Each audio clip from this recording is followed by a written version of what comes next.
Hello friends, welcome to my channel. So guys, जैसा कि आज जो आपका दिल्ली पुलिस का 9 दिसंबर का थर्ड शिफ्ट का एग्ज़ाम हो गया है दोस्तों, जिसका जो है मैं आपको बिल्कुल 100% एक्यूरेट आंसर के साथ जो है इस वीडियो में बताऊंगा। तो देख लेते हैं कि किस प्रकार के जो आज आपके 9 दिसंबर के थर्ड शिफ्ट के एग्ज़ाम में जो प्रश्न पूछे गए हैं। उससे पहले एक बात और दोस्तों, कि जिन्होंने भी अगर चैनल को सब्सक्राइब नहीं किया है तो दिल्ली पुलिस से रिलेटेड पल पल की अपडेट के लिए जो है चैनल को सब्सक्राइब ज़रूर कर दीजिएगा। और बगल में ही आपको एक बेल आइकन यानी घंटे का निशान भी दिख रहा होगा, तो आप उसे भी जो ज़रूर प्रेस कर दीजिएगा। तो चलिए वीडियो को स्टार्ट करते हैं। जो आपका पहला क्वेश्चन आया था दोस्तों कि यूएस ओपन 2019 पुरुष एकल का खिताब जो ये किसने जीता है। तो देखिए, आपका ग्रैंड स्लैम में जो है 4 टेनिस टूर्नामेंट होते हैं, ठीक है। तो यूएस ओपन जो होता है वो आपका 2019 का जो पुरुष एकल हुआ था उसमें जो विजेता रहे थे वो राफेल नडाल रहे थे। तो राफेल नडाल जो आपका यहाँ पे करेक्ट आंसर हो जाएगा। बात कर ले यूएस ओपन महिला एकल की विजेता कौन रही थी 2019 में, तो ये बियांका एंड्रीस्क्यू रही थी, ठीक है। तो ये भी आपको याद रखना है।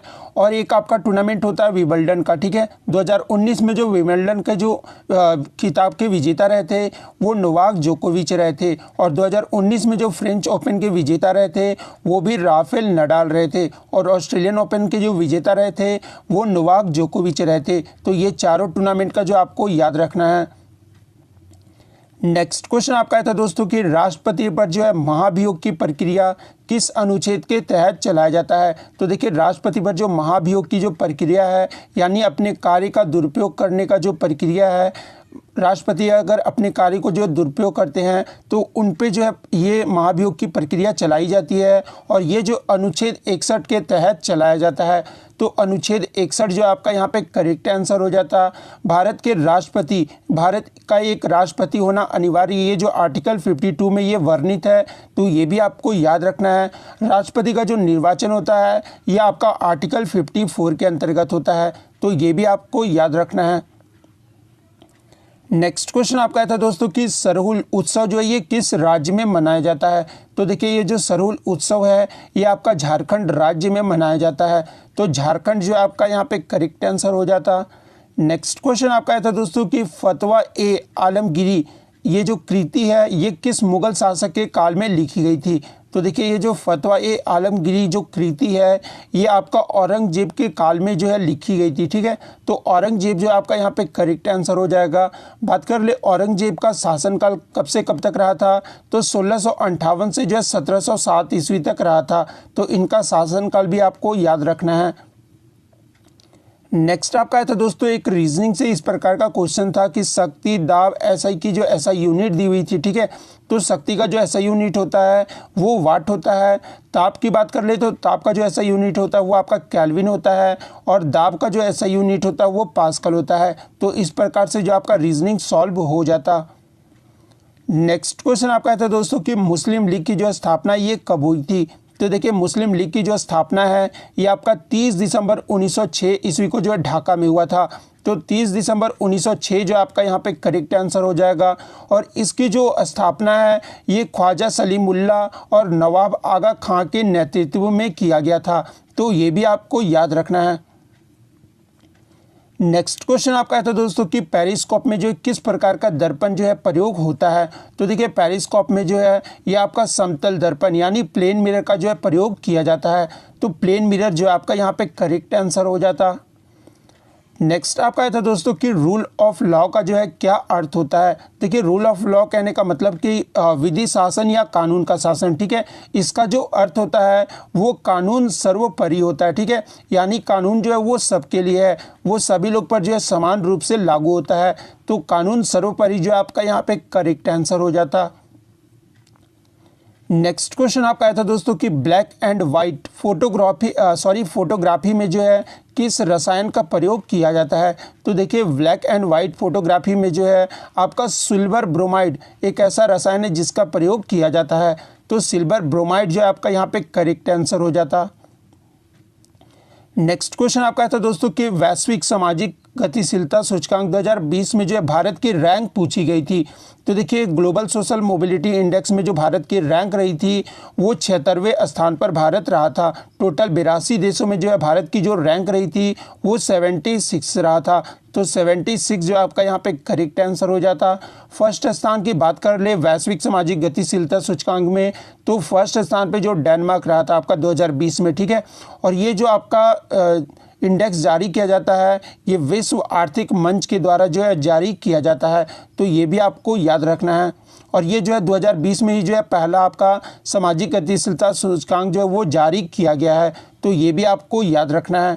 नेक्स्ट क्वेश्चन आपका यहाँ पर आया था दोस्तों कि नवंबर 2019 में जो है स्वास्थ्य एवं परिवार कल्याण मंत्रालय द्वारा जो है नवजात शिशुओं में निमोनिया से होने वाली मौतों को कम करने के लिए जो है किस अभियान की शुरुआत की गई है। तो देखिए नवजात शिशुओं में निमोनिया से होने वाली मौतों को कम करने के लिए जो है जो अभियान की शुरुआत की गई है ये सांस अभियान की शुरुआत की गई है। तो सांस जो आपका यहाँ पे करेक्ट आंसर हो जाता। बात कर ले सांस का जो फुल फॉर्म होता है वो social awareness and action to neutralise pneumonia successfully होता है, ठीक है। तो ये आपको याद रखना है इसका फुल फॉर्म। और इसमें होता क्या है दोस्तों कि अभियान में जो आपका वर्ष 2025 तक जो है प्रति 1000 जीवित बच्चों पर जो होने वाली मौतों को जो है 3 से कम करने का लक्ष्य रखा गया है। तो ये अभियान का जो यही मतलब है। नेक्स्ट क्वेश्चन आपका यहाँ पर आया था दोस्तों कि पुडुचेरी की जो सीमा ये किस राज्य के साथ लगती है। तो देखिए पुडुचेरी की जो सीमा है ये टोटल आपका 3 राज्यों के साथ लगता है, ठीक है। एक तो आपका तमिलनाडु की सीमा से लगता है, एक आपका आंध्र प्रदेश राज्य की सीमा से लगता है और तीसरा जो है ये आपका केरल की सीमा से लगता है। तो इन तीनों में से जो भी आपके ऑप्शन में होंगे वो आपका करेक्ट आंसर हो जाएगा। नेक्स्ट आपका था दोस्तों कि WEFS क्रिस्टल अवार्ड 2020 में जो ये किसे दिया गया है। तो देखिए ये जो क्रिस्टल अवार्ड 2020 में जो है ये दीपिका पादुकोण को दिया गया है। तो दीपिका पादुकोण जो है आपका यहाँ पे करेक्ट आंसर हो जाएगा।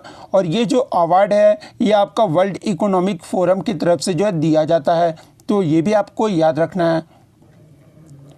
नेक्स्ट क्वेश्चन आपका था दोस्तों कि एशिया की जो सबसे बड़ी कृत्रिम झील कौन सी है, यानी एशिया की जो सबसे आर्टिफिशियल झील है वो आपका गोविंद बल्लभ पंत सागर है जो कि आपका उत्तर प्रदेश के सोनभद्र जिले में है।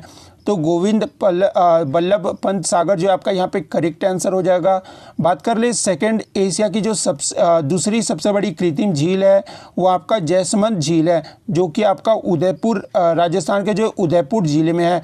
तो ये भी आपको याद रखना है कि सेकंड एशिया की सबसे बड़ी कृत्रिम झील कौन सी है, तो जयसमंद झील है जिसको जो है ढेबर लेक भी बोला जाता है, तो ये भी आपको याद रखना है। नेक्स्ट आपका था दोस्तों कि 2019 में जो है यूनेस्को यानी यूसीसीएन के सदस्य के रूप में जो है भारत के किन 2 शहरों को शामिल किया गया है। तो 2019 में जो है यूसीसीएन के सदस्य के रूप में जो है भारत के 2 शहरों को जो शामिल किया गया है वो मुंबई और हैदराबाद को शामिल किया गया है। तो मुंबई और हैदराबाद जो आपका यहाँ पे करेक्ट आंसर हो जाता। बात कर ले मुंबई को जो फिल्म के लिए इस शहर को चुना गया था, ठीक है। और हैदराबाद को जो है पाक कला यानी खाने की कला को जो है क्षेत्र में इसे चुना गया था। नेक्स्ट क्वेश्चन आपका था दोस्तों कि वाटर गैस में जो किसका मिश्रण होता है। तो देखिए वाटर गैस में जो है ये 2 गैसों का मिश्रण होता है, एक तो आपका कार्बन मोनोऑक्साइड और एक आपका हाइड्रोजन, ये 2 गैसों का जो है मिश्रण होता है। तो CO+H2 ये जो आपका करेक्ट आंसर हो जाता। नेक्स्ट क्वेश्चन आपका यहाँ पर आया था दोस्तों कि a shot at history my obsessive journey to Olympic gold, ये जो है किसकी आत्मकथा है। तो देखिए ये जो आत्मकथा है ये अभिनव बिंद्रा की जो आत्मकथा है। तो अभिनव बिंद्रा जो आपका यहाँ पे करेक्ट आंसर हो जाएगा। और ये पुस्तक के जो लेखक है तो ये भी आपको याद रखना है, ये shot at history my obsessive journey to Olympic gold, ये जो पुस्तक के लेखक हैं ये अभिनव बिंद्रा और रोहित ब्रिजनाथ हैं, तो ये भी आपको याद रखना है। और आपको बता दें कि अभिनव बिंद्रा को जो है बीजिंग ओलंपिक में जो है 10 मीटर एयर राइफल में गोल्ड मेडल भी मिल चुका है, तो ये भी आपको याद रखना है। नेक्स्ट क्वेश्चन आपका यहाँ पर है तो दोस्तों कि कैंसर के उपचार हेतु कौन सा तत्व को प्रयोग में लिया जाता है? तो देखिए कैंसर के उपचार के लिए जो तत्व का प्रयोग में लिया जाता है ये कोबाल्ट 60 का जो प्रयोग में लिया जाता है। तो कोबाल्ट 60 जो आपका यहाँ पे करेक्ट आंसर हो जाएगा। आपको बता दें कि कोबाल्ट 60 जो है एक रेडियो एक्टिव समस्थानिक है जो उच्च ऊर्जा को गामा किरणों में उत्सर्जित करता है और इन गामा किरणों का जो उपयोग है वो कैंसर के इलाज के लिए किया जाता है। तो कोबाल्ट 60 जो आपका यहाँ पे करेक्ट आंसर हो जाएगा। नेक्स्ट क्वेश्चन आपका था दोस्तों कि डेजर्ट नेशनल पार्क जो है ये कहाँ पर है?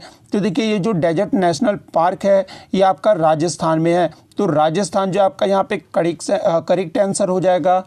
नेक्स्ट आपका था दोस्तों कि डीएनए का क्षार यानी बेस कौन सा नहीं है? तो देखिए डीएनए में जो आपके 4 बेस होते हैं कौन कौन से? साइटोसाइन होता है, ग्वानिन होता है एंड थाइमिन होता है, ठीक है, और एक आपका एडेनिन होता है, ठीक है। तो ये 4 जो होते हैं वो डीएनए का क्षार होता है। लेकिन आपका मैं जो यूरेसिल दिया होता है एक ऑप्शन में, ठीक है, तो यूरेसिल जो होता है ये आरएनए का बेस होता है, ठीक है। तो यूरेसिल जो आपका यहाँ पे करेक्ट आंसर हो जाता। आरएनए का भी बेस आपको याद रखना है कि आरएनए का जो बेस होता है वो आपका यूरासिल होता है, ठीक है, एडेनिन होता है और ये फिर आपका और लास्ट आपका थाइमिन होता है, ठीक है। तो ये 4 जो होते हैं वो आपके आरएनए के होते हैं, ठीक है। आरएनए में आपका थाइमिन नहीं होता, ठीक है। थाइमिन की जगह पे जो आपका यूरासिल आ जाता है, ठीक है। तो ये आपको याद रखना है। नेक्स्ट क्वेश्चन आपका था दोस्तों कि 11th ब्रिक्स समिट 2019 का जो है ब्रिक्स सम्मेलन कहाँ पर हुआ था?